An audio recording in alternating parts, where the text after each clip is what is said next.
I am the Tofu Golem. Please enjoy the video. You start by confirming your mic and opening a recorder. Plug in or enable the internal mic, then open Voice Memos or QuickTime Player. Once done, go to System Settings, choose Sound, and select Input. This tells Mac OS which microphone to use and why you need it now. Speak to check the level and adjust the input gain so the meter sits below clipping. This initial check prevents distorted audio and saves time when you move to record. You now configure recording specifics before pressing record.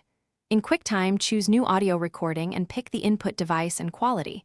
In Voice Memos, hit Record and confirm levels. Select a lossless format if you plan to edit, otherwise M4A for compact files. Position the mic at a consistent distance, use a pop filter for vocals, and remove noisy electronics.